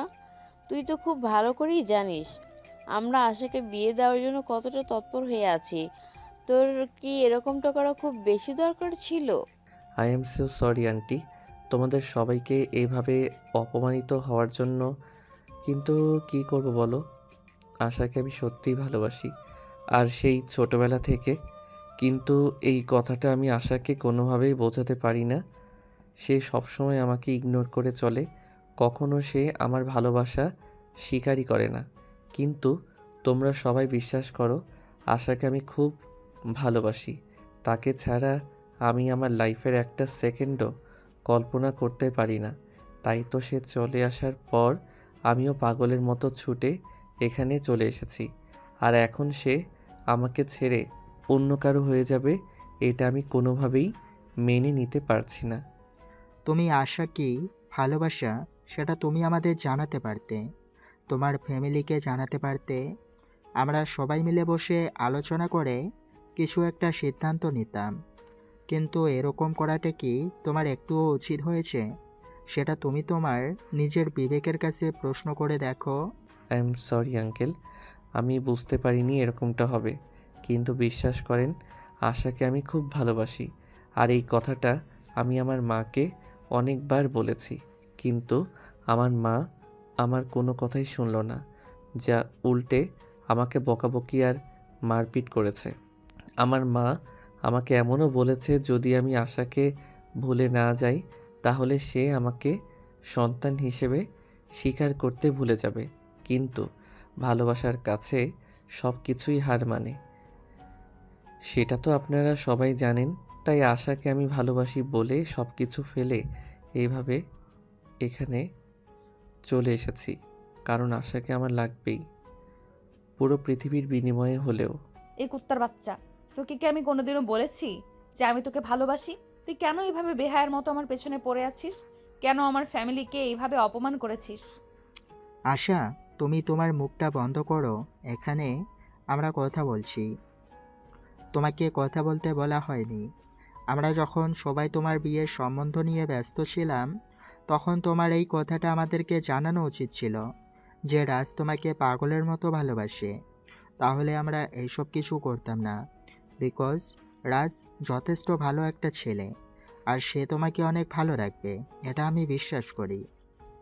আব্বু, ও ভালোবাসে, তাতে কি করার আছে? কি যায় আসে? আমি তো ওকে ভালোবাসি না, তাহলে আমি কেন ওর কথা মেনে নেব আর ওকে বিয়ে করব? কখনোই না। আমি ওরে কোনো দিনই বিয়ে করতে পারবো না। তোমরা ওরে এখান থেকে বিদায় করে দাও। আশা, তুই আমাকে যত অপমান আর অপদস্থই করিস না কেন, আমি যখন একবার এখানে এসেছি তখন আমি তোকে ছাড়া এখান থেকে কোনোভাবেই যাব না। আমার নিজের জীবনের বিনিময়ে হলেও তোকে এখান থেকে নিয়ে তারপর যাব। দেখ রাজ, আমার কিন্তু এখন খুবই মেজাজ খারাপ হচ্ছে। তুই আমার চোখের সামনে থেকে দূর হ। তোর চেহারাটাও দেখতে চাইছি না। তোর জন্য আজ আমার পুরো ফ্যামিলিকে আমার চোখের সামনে অপদস্থ হতে হয়েছে। তুই বুঝতে পারছিস না তুই কি করছিস? এই কথা বলার পর রাজ যখন সেখান থেকে যাচ্ছিল না তখন আশা সেখান থেকে চলে গেল। আসলে এরকম একটা ঘটনা ঘটবে এটা ফ্যামিলির কেউ কল্পনাই করেনি। যদি তারা এটা জানতো তাহলে হয়তো আজ এরকম পরিস্থিতির মুখোমুখি হতে হতো না। আশা নিজের রুমে এসে রুমের দরজা বন্ধ করে কান্না করছে। এদিকে আশার আব্বু রাজকে বলল, রাজ, তোমাদের এই সম্পর্ক আমাদের দুই ফ্যামিলির অন্য কেউ মেনে না নিলেও আমি মেনে নিয়েছি। তুমি আশার রুমে যাও আর ওর সঙ্গে কথা বলো, নিজেদের মধ্যে ঝামেলাটা মিটিয়ে নেওয়ার চেষ্টা করো। Okay uncle, thank you so much. অন্য কেউ না বুঝলে আপনি বুঝতে পেরেছেন, এটাই আমার জন্য যথেষ্ট। এবার রাজ সেখান থেকে সোজা আশার রুমের সামনে চলে গেল। অনেকবার রুমের দরজায় নক করলো, কিন্তু আশা কোনোভাবেই দরজা খোলে না। কারণ সে খুব ভালো করেই জানতো এই মুহূর্তে রাজ ছাড়া তার রুমে আর কেউ আসবে না। তাই সে দরজা বন্ধ করেই ব্যালকনিতে গিয়ে বসে রইল। তখনই হঠাৎ সে দেখতে পেল রাজ ওয়াশরুমের পাইপ দিয়ে উপরে উঠে আসছে। এটা দেখে আশা অনেকটাই ক্ষেপে গেল আর রাজকে বলল, কি ব্যাপার, কি সমস্যা তোর? তুই এইভাবে আমার পেছনে পড়েছিস কেন? তোকে না বললাম তুই আমাদের বাড়ি থেকে চলে যা, আমি তোর চেহারাটাও দেখতে চাই না। কিন্তু তারপরও তুই ওয়াশরুমের পাইপ বেয়ে কেন উপরে উঠছিস? আরে বাবা, আগে আমাকে উপরে উঠতে দে, তারপর আমি তোর সব প্রশ্নের উত্তর দিচ্ছি। এখানে দাঁড়িয়ে কথা বলতে গেলে যদি এখান থেকে হাত ফসকে পড়ে যাই তাহলে তো আমার কোমর ভেঙে যাবে, তখন আবার হসপিটালে তোকেই দৌড়াদৌড়ি করতে হবে। আচ্ছা ঠিক আছে, এবার বল কি সমস্যা তোর? তুই কেন আমার কাছে এসেছিস? আমি তো রুমের দরজা বন্ধ করে এখানে এসে বসে আছি যাতে তুই আমাকে কোনো বিরক্ত করতে না পারিস। তুই আগে আমাকে এটা বল, তুই রুমের দরজা কেন বন্ধ করেছিস? তুই জানিস না আমি তোকে ভালোবাসি, তোকে ছাড়া আমি এক মুহূর্ত থাকতে পারবো না। আর সেখানে তুই যদি আমাকে ছেড়ে অন্য কাউকে বিয়ে করে নিস তাহলে আমি কি করে বাঁচবো তুই আমাকে বল। শোন রাজ, তোকে আমি আগেও বলেছি আর এখনো বলছি, ভালোবাসা কখনোই একতরফা হয় না। ভালোবাসতে গেলে দুজনকে সমানভাবে বাসতে হয়, তা না হলে সেই ভালোবাসার কোনো ভ্যালু থাকে না। তুই আমাকে ভালোবাস, তোকে ভালোবাসতে কে নিষেধ করেছে? শোন, বিয়ে করার জন্য আর 5টা ছেলের মধ্যে যা রয়েছে আমার মধ্যেও তাই রয়েছে। আমি তোকে সুখে রাখতে পারবো, তুই আমার উপর এইটুকু ভরসা রাখতে পারিস? শোন, পৃথিবীতে আমি কেন, কোনো মেয়েই তোর মতো বেকার ভণ্ড আর বদমাইশ মার্কা একটা ছেলেকে বিয়ে করবে না। আরে তুই আমাকে বেকার কেন বলছিস?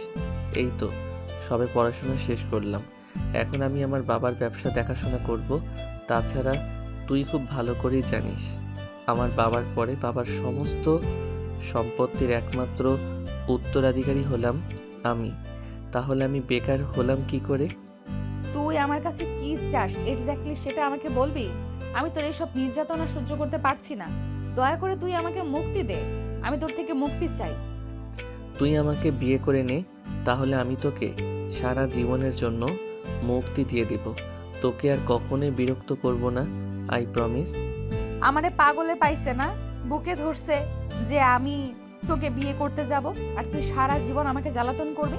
কখনোই না, আমি তোকে কোনোদিনই বিয়ে করব না, মরে গেলেও না।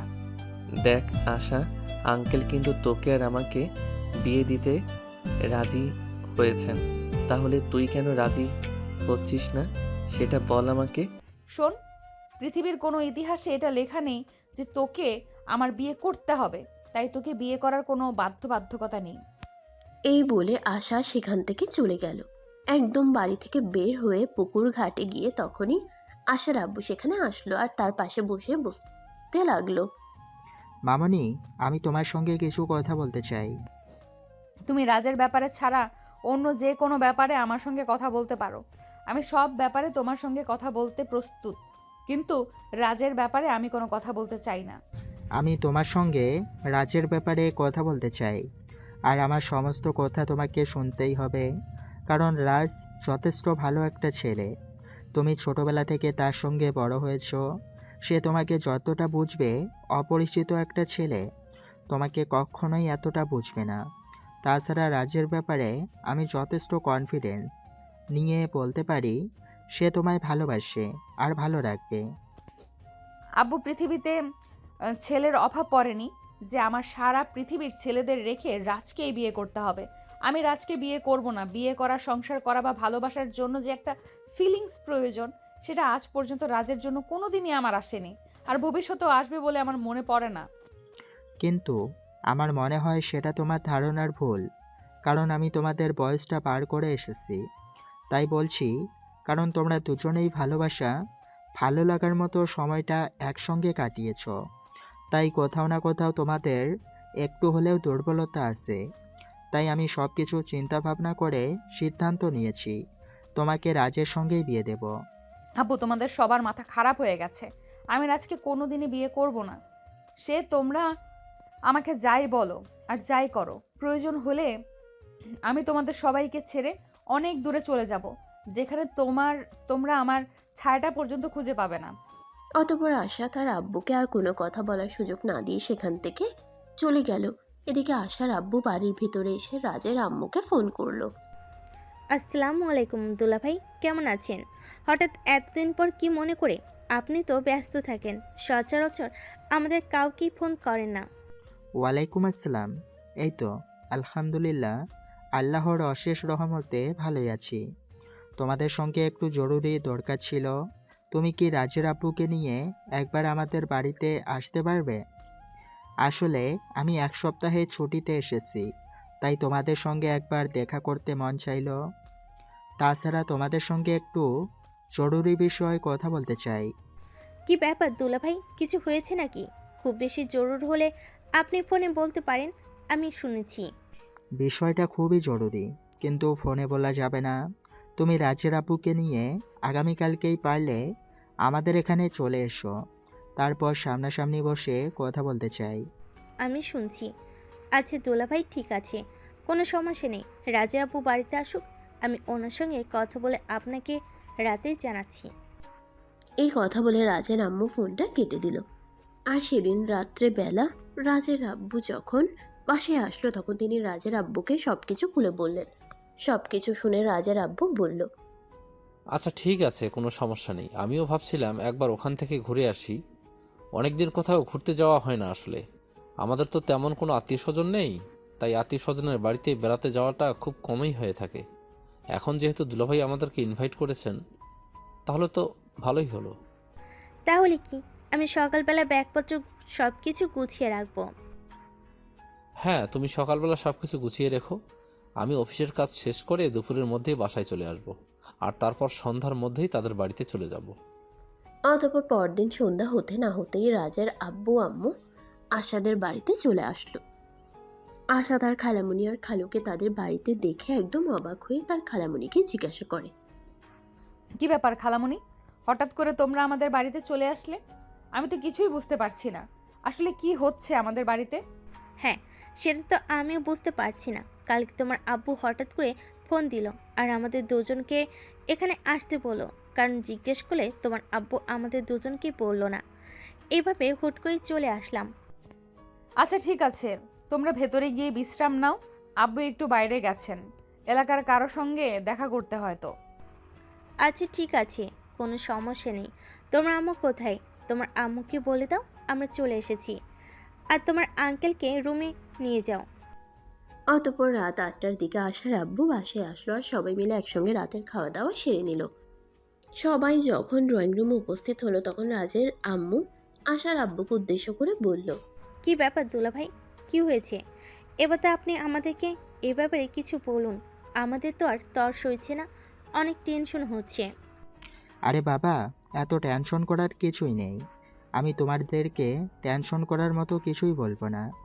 আসলে আমি তোমাদের সঙ্গে একটা গুরুত্বপূর্ণ বিষয় আলোচনা করতে চাই, আমার মেয়ে আর তোমাদের ছেলের বিষয়ে। ও, তাহলে এবার আমার ছেলে আপনাদের এখানে এসেও কোনো অঘটন করতে গেছে, তাই না? এই জন্যই আমি ওকে আসতে দেইনি। আর সে আমাকে না জেনে চুপিসারে এখানে চলে এসেছে। আমি জানতাম তো এখানে এসে একটা অঘটন ঘটাবে। কথাগুলো এক নিঃশ্বাসে রাজের আম্মু বলল। আর সেই সব কিছু শুনে আসার আব্বু রাজের আম্মুকে উদ্দেশ্য করে বলল, দেখো, আমি তোমাকে সে ব্যাপারে কিছুই বলতে চাই না। আমি আশার আর রাজের বিয়ের ব্যাপারে কথা বলতে চাই। আমি সিদ্ধান্ত নিয়েছি আশাকে রাজের সঙ্গেই বিয়ে দেব। আপনি সত্যি বলেছেন দুলাভাই। তাহলে কি আমার মনের আশাটাও পূরণ হতে যাচ্ছে? আমি আশাকে সেই ছোটবেলা থেকে নিজের মতো মনে করতাম, আর আপনি আশাকে আমার বাড়ির বউ বানিয়ে পাঠানোর কথা বলছেন। এটা তো আমাদের জন্য খুবই খুশির খবর। হ্যাঁ দুলাভাই, এটা আমাদের জন্য খুবই খুশি খবর। রাজ আশাকে ভালোবেসে সেটা আমি জানি, কিন্তু আমি ভেবেছিলাম আপনার এই সম্পর্ক কোনোদিন মেনে নেবেন না। তাই আমি এই ব্যাপারে আপনাকে এবং রাজের আব্বুকে কিছুই বলিনি, কারণ আমি খুবই ভয় পেতাম ফ্যামিলিগত একটা সম্পর্ক যদি ভেঙে যায়। ভয় পাওয়ার কোনো কারণ নেই। আমি জানতে পেরেছি রাজ আশাকে ভালোবাসে, তাই আমি সিদ্ধান্ত নিয়েছি আশাকে রাজের সঙ্গেই বিয়ে দেব। কারণ রাজ আর আশা দুজনে একসঙ্গে বড় হয়েছে। তাদের দুজনের জন্য দুজনের মন কোথাও না কোথাও একটু দুর্বলতা আছে। আশা যদিও এখন সেটা অস্বীকার করছে, কিন্তু আমি বাবা হয়ে সেটা বুঝতে পারি। তাই আমার এরকম সিদ্ধান্ত নেওয়া। আশা করি আমাদের দুই ফ্যামিলির কারোরই এই ব্যাপারে কোনো অমত হবে না। কি বলেন দুলাভাই, অমত কেন হতে যাবে? আমরা ছোটবেলা থেকেই আশাকে নিজের মেয়ের মতো মনে করি, আর আশা কি আমাদের বাড়ির বউ বানাতে পারলে আমাদের খুবই ভালো লাগবে। এ ব্যাপারে কেন আমাদের অমত থাকবে? কাট। এ ব্যাপারে কেন আমাদের অমত থাকতে যাবে? আমাদের কোনো অমত নেই। আমরা আশাকে আমাদের বাড়ির বউ বানিয়ে নিতে একদম প্রস্তুত। আপনি যদি বলেন এখন আশাকে আমাদের বাড়িতে নিয়ে যেতে হবে, তাহলে আমি তাই করব। না, সেরকমটা করার কোনো প্রয়োজন নেই। কারণ আশা আমাদের ফ্যামিলির বড় মেয়ে, আর রাজ তোমাদের একমাত্র ছেলে। আমি চাই না তাদের বিয়েটা সেরকম করে হোক। আমি তাদের বিয়েটা খুব ধুমধাম করে দিতে চাই। এলাকায় সাড়া ফেলতে চাই, সবাই যাতে বলতে পারে আমাদের বাড়ির বিয়ের কথা। আচ্ছা ঠিক আছে, কোনো সমস্যা নেই। আসলে আশাকে আমাদের সবারই খুব পছন্দ হয়েছে, তাই আর কি। তাহলে আপনি কি কিছু ভেবেছেন ওদের বিয়ের ব্যাপারে? কবে ডেট ফিক্সড করতে চান? আমি আসলে লম্বা চওড়া কোনো ডেট নিতে চাই না। আগামী সপ্তাহে ওদের বিয়ে দিতে চাই। এক সপ্তাহ বিয়ের কেনাকাটা আর সমস্ত ঝামেলা শেষ করার জন্য যথেষ্ট সময়। আচ্ছা দুলাভাই, ঠিক আছে, কোনো সমস্যা নেই। আমি এক সপ্তাহে আমাদের সব কিছু ম্যানেজ করে নিতে পারবো। তবে একটাই সমস্যা, আমাদের একটা ইচ্ছে। আমি আমার পুত্রবধূর জন্য সমস্ত গয়নাগাটি আর বিয়ের সমস্ত কেনাকাটা দুবাই থেকে করতে চাই। এইটা আবার সমস্যার কোনো কিছু হলো নাকি? এখনও অনলাইনে সব কিছুই করা যায়। তুমি চাইলে তোমার পুত্রবধূর জন্য গয়না থেকে শুরু করে সমস্ত কিছু অনলাইনে কেনাকাটা করতে পারো। তুমি 3 দিনের মধ্যে সব কিছু হাতে পেয়ে যাবে, কোনো সমস্যা হবে না। তোমাকে পাসপোর্ট ভিসার জন্য দৌড়াদৌড়িও করতে হবে না। তাই নাকি দুলাভাই? এ ব্যাপারে আমার কোনো কিছুই জানা ছিল না। যাই হোক, আপনি যখন বলেছেন তখন আমি সেটাই করব। তবে আগামীকাল থেকে শুরু হবে আমাদের বিয়ের সমস্ত আয়োজন। অতঃপর ফ্যামিলির মানুষজন সবাই মিলে আরও অনেক কথাবার্তা বলে রাত প্রায় 2টো নাগাদ সবাই নিজেদের রুমে ঘুমাতে চলে গেল। পরের দিন সকালবেলা ঘুম থেকে উঠেই রাজের আব্বু রাজকে বলল, তো মিস্টার, এবার তো আপনার বিয়ে ফাইনাল হয়ে গেল। এবার আপনি আমাদের সঙ্গে চলুন, বিয়ের সমস্ত অ্যারেঞ্জমেন্ট করতে হবে আপনার। বিয়ে বলে কথা। আমি পারবো না তোমাদের সঙ্গে চলে যেতে। আমার বউটাকে একা রেখে আমি আমার বউয়ের কাছেই থাকবো। তোমরা গিয়ে সমস্ত কিছুর আয়োজন করো। আমি বিয়ের আগের দিন রাত্রিবেলা বাড়িতে চলে যাব। তখন রাজের আব্বু আর কোনো কথা না বলে রাজের আম্মুকে নিয়ে সেখান থেকে চলে গেল। এদিকে কিছুক্ষণ পর আশা রাজের কাছে আসলো আর বলল, শোন, তুই কিন্তু নিজের কপালে নিজেই শনি ডেকে আনছিস। আমি কিন্তু কোনো দিনই তোর সঙ্গে সংসার করব না। আমি তোকে ভালোবাসি না, তুই কেন সেটা বুঝতে পারছিস না? তুই আজ আমাকে ভালো নাই বাসলে আগামীকাল তো তুই আমাকে ভালোবাসবি, সেটা আমি খুব ভালো করেই জানি। যাই হোক, বিয়ের প্রস্তুতি নে। আমি বুঝতে পারি না একটা মানুষ কত নাম্বার ছ্যাঁচড়া হলে তার বিপরীতের মানুষটা তাকে ভালোবাসে না, তাকে সহ্য করতে পারে না, সেটা জেনেও তার পেছনে পড়ে থাকে। এটাকে ভালোবাসা বলে। ভালোবাসার জন্য মানুষ সব কিছুই করতে পারে। আর আমি তোর এইটুকু অপমান সহ্য করতে পারবো না। তোর যা ইচ্ছা তাই করতে পারিস, আমার তোকে কিছুই বলার নেই। কারণ তুই তো একটা নির্লজ্জ বেহায়া। তোকে যাই কিছু বলি না কেন সেগুলো তোর গায়ে লাগবে না, কারণ তুই তো তোর গায়ে গন্ডারের চামড়া পরে আছিস। হ্যাঁ, তুই একদম ঠিক কথাই বলেছিস। কাউকে ভালোবাসতে হলে নিজের গায়ে গন্ডারের চামড়া লাগাতে হয়। তা না হলে তো ভালোবাসার মানুষটা থাকবে না। ভালোবাসার মানুষগুলো বড্ড অভিমানের রাগী আর বদমেজাজি হয়। তাদের এইসব অত্যাচার সহ্য করার জন্য নিজের গায়ের চামড়াকে গন্ডারের চামড়া বানাতে হয়। তা না হলে ভালোবাসা স্বীকৃতি পায় না। তুই যাই কিছু করিস না কেন, তোর ভালোবাসা কোনোদিনই স্বীকৃতি পাবে না, এটা তুই নিশ্চিন্ত থাকতে পারিস। এই কথা বলে আশা সেখান থেকে চলে যেতে চাইছিল, তখনই রাজ পিছন থেকে আশার হাতটা ধরে ফেলে আর টান দিয়ে নিজের কাছে টেনে নেয়। আশা তখন রাগে কটমট করতে থাকে আর বলতে থাকে, এসব কি হচ্ছে? আমাকে ছেড়ে দে বলছি না। তা না হলে কিন্তু তোর সঙ্গে খারাপ কিছু হয়ে যাবে, এটা আমি তোকে বলে দিলাম। কিছুই হবে না, কারণ আমি এখন তো লাইসেন্স পেতে চলেছি। সবাই জানে আমি তোকে ভালোবাসি। এখন যদি অন স্ক্রিনে রোম্যান্স করি তাও কেউ কিছু বলবে না। তুই ছাড়বি আমাকে? ছাড়বি না? দেখ, আমার কিন্তু এখন একদম মেজাজ খারাপ হয়ে যাচ্ছে, আর আমার মেজাজ খারাপ হলে আমি কি করতে পারি সেটা কিন্তু তুই ভালো করেই জানিস। এরপর আশাকে আর কোনো কথা বলার সুযোগ না দিয়ে রাজ আশার ঠোঁট দুটো নিজের দখলে নিয়ে নিল আর আশার মাথাটা চেপে ধরে ইচ্ছামতো কিস করতে থাকলো। আশা অনেক চেষ্টা করছিল নিজেকে ছাড়ানোর জন্য, কিন্তু কোনোভাবেই ছাড়াতে পারছিল না। একটা পুরুষ মানুষের সঙ্গে একটা মেয়ে মানুষ কি করে পেরে উঠবে?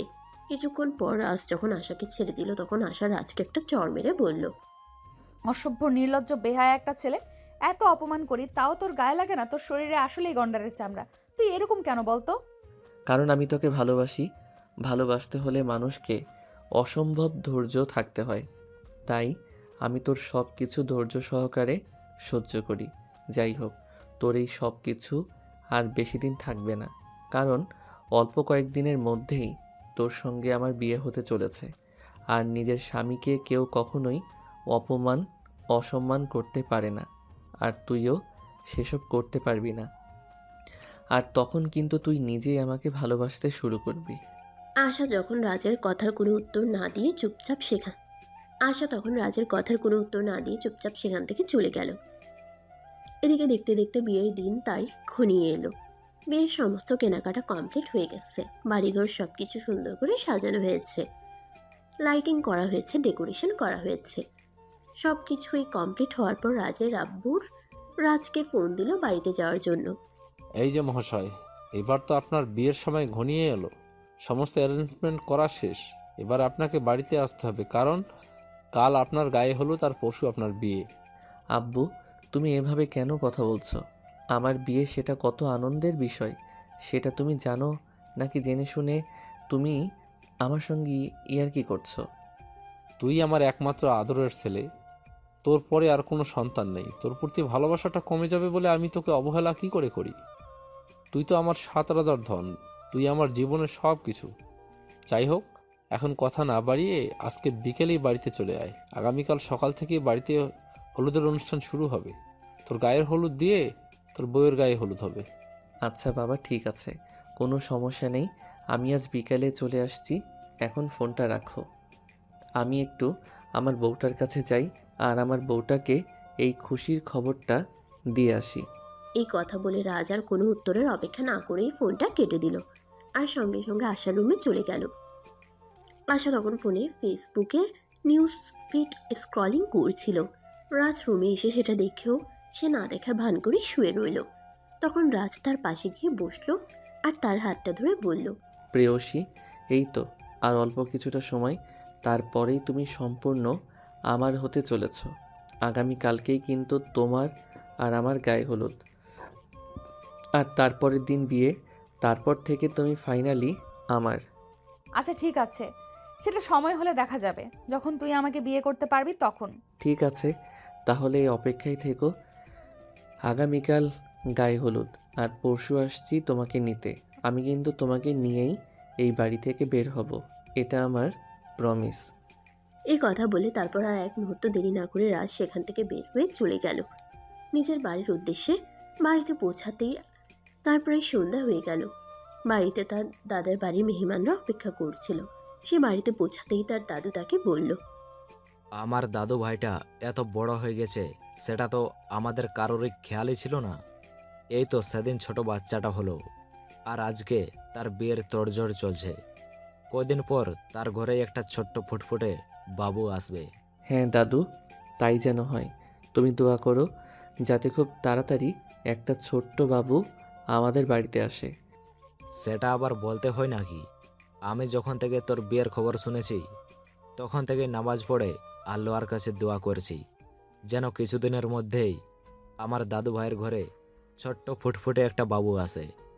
এখন তুমি এখানে কথা না বাড়িয়ে ভেতরে যাও। তোমার চাচাতো ভাই বোনেরা এসেছে, তোমার জন্য অপেক্ষা করছে। অতঃপর রাজ সেখানে আর দেরি না করে ভিতরে চলে গেল। তার চাচাতো ভাই বোনদের সঙ্গে আড্ডা দিতে থাকলো। এভাবেই কেটে গেল সেই দিনটা। বড়দিন গায়ে হলুদের অনুষ্ঠান হয়ে গেল। রাতের বেলা রাজ আশাকে ফোন করলো। আশা তার ফোনটা ধরতে চাইছিল না, কিন্তু পরপর রাজ ফোন করেই চলেছিল, তাই বাধ্য হয়ে তাকে ফোনটা রিসিভ করতে হলো।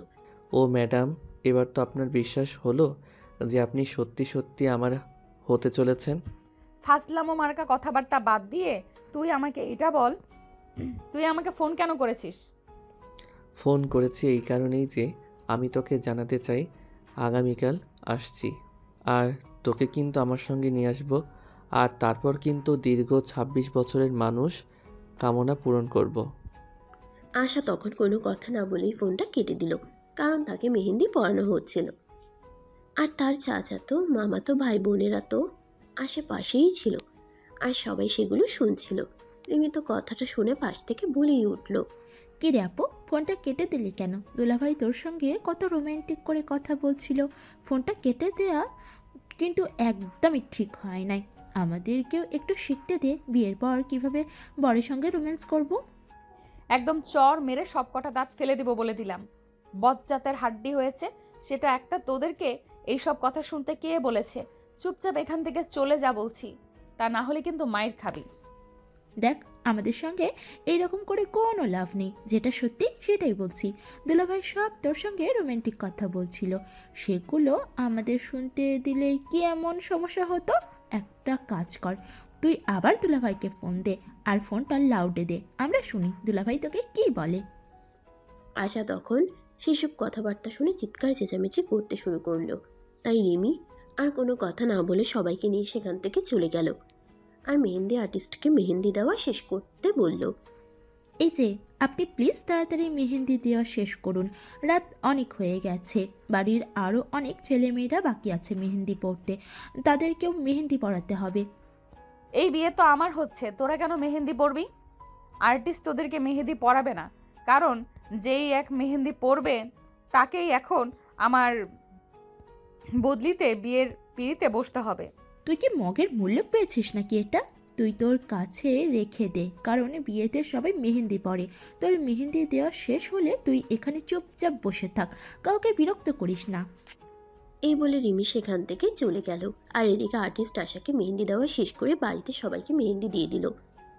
এই থেকে মেহেন্দি দেওয়া হতে হতে ভোর হয়ে গেল। তারপর ভোরের আলো ফুটতে না ফুটতেই বাড়িতে বিয়ের তোড়জোড় শুরু হয়ে গেল। সবাই ব্যস্ত হয়ে পড়ল। রাজের বাড়িতেও বিয়ের আয়োজন শুরু হয়ে গেল। কি ব্যাপার রাজ, তুই এখানে পড়ে পড়ে ঘুমাচ্ছিস কেন? আজ তো তোর বিয়ে, সেটা কি তুই ভুলে গেছিস নাকি? আরে আম্মু, এতক্ষণে তোমার সময় হলো? তুমি আরও আগে কেন আমাকে ডাকতে এলে না? সকাল 7টা বেজে গেছে। জীবনে প্রথমবার বিয়ে করতে যাচ্ছি বলে কথা, তুমি আমাকে আরও আগে ডাকতে। আমি কি ভেবেছিলাম তুই আরও অনেকক্ষণ আগেই ঘুম থেকে উঠে পড়ে গেছিস, তাই আমি তোকে ডাকতে আসিনি। যাই হোক, সবেমাত্র সকাল 7টা, ঘুম থেকে ওঠ আর তৈরি হয়ে নে। আম্মু, আসলে এতদিন ধরে আমার বউটাকে পাহারা দিচ্ছিলাম যাতে পালিয়ে যেতে না পারে, তাই রাতের বেলা ঠিকমতো ঘুমাতে পারিনি। আর আজ যখন ফ্রি হয়ে একটু বিছানায় শুইলাম, অমনি রাজ্যের যত ঘুম আমার চোখে চলে আসলো, তাই ঘুম থেকে উঠতে দেরি হয়ে গেল। দয়া করে আপনি এবার রাজের কথা বলা বন্ধ করুন, আর বিছানা থেকে নেমে ফ্রেশ হতে চলুন। আপনার বাজে কথা অনেক শুনেছি, আজকেই শেষ। আজকের পর আর কখনো আপনার এসব বাজে কথা শুনবো না। এই কথা বলে রাজের আম্মু সেখান থেকে বের হয়ে চলে গেল। এদিকে রাজ বিছানা থেকে নেমে ফ্রেশ হয়ে তৈরি হয়ে নিল। সকাল 10টা নাগাদ সবাই তৈরি হয়ে আশাদের বাড়িতে চলে গেল। সেখানে পৌঁছাতে 4 ঘন্টার বেশি সময় লাগলো, কারণ সেটা গ্রামের এলাকা ছিল আর অনেকটা দূরে ছিল। অতঃপর বিয়ের সমস্ত নিয়ম নীতি শেষ হলে আশাকে নিয়ে রাজদের বাড়ির উদ্দেশ্যে রওনা দিল। রাজ আর আশা দুজনেই গাড়িতে পাশাপাশি বসে আছে, কিন্তু কেউই কোনো কথা বলছে না। রাজ মনে মনে ভাবতে লাগলো, ডার্লিং, এখন তোমাকে কিছুই বলবো না। আগে তোমাকে বাড়িতে নিয়ে যাই, তারপর সুদে আসলে সব তোমাকে বুঝিয়ে দেব। তখন তুমি বুঝতে পারবে কত ধানে কত চাল। অপরদিকে আশা মনে মনে ঠিক তার উল্টো কথা ভাবছে। তুই যাই কিছু করিস না কেন, আমি কোনো দিনই তোর মনের আশা পূরণ হতে দেব না। কারণ আমার ফ্যামিলি আমাকে তোর সঙ্গে জোর করেই একরকম বিয়েটা দিয়েছে, কারণ আমি তোকে কোনোদিনই বিয়ে করতে চাইনি। তুই মনে মনে যত চিন্তা ভাবনা করার করে নে, কিন্তু আমি তোকে সেই সব চিন্তায় বিজয়ী হতে দেব না। এইসব চিন্তা ভাবনা করতে করতেই তারা বাড়িতে এসে পৌঁছে গেল। আগে থেকে সবকিছু রেডি করা ছিল, তারা আসতেই নতুন বউকে বাড়িতে বরণ করে নেওয়া হলো। তারপর রাত 10টা নাগাদ সবার খাওয়া দাওয়া শেষ হলে আশাকে রাজের রুমে দিয়ে আসা হলো। প্রায় 10 মিনিট পর রাজ রুমে গেল আর রুমে প্রবেশ করে সে রুমের দরজাটা বন্ধ করে দিল। কি ব্যাপার, তুই রুমের দরজা কেন বন্ধ করলি? আর এই রুমেই কেন এসেছিস? আমি তোর সঙ্গে এক রুমে ঘুমাবো না, তুই ওই রুমে যা। আমি আগে যে রুমে ঘুমাতাম ওই রুমে ঘুমাবি। ওইভাবে মেহমানরা ঘুমাচ্ছে, তাছাড়া এটা আমার রুম আর তুমি আমার বিয়ে করা বউ। এখন আমি তোমাকে রেখে অন্য রুমে কেন ঘুমাতে যাব? আমি তো তোকে আগেই বলেছি, তোকে আমি কোনোদিনও নিজের স্বামী হিসেবে মেনে নিব না, কোনোভাবেই না। ও আচ্ছা, তাই নাকি? ঠিক আছে, আমি বুঝতে পেরেছি। সোজা আঙ্গুলে ঘি উঠবে না, তাই আমাকে বাধ্য হয়ে আমার আঙ্গুলটা বাঁকাতে হবে।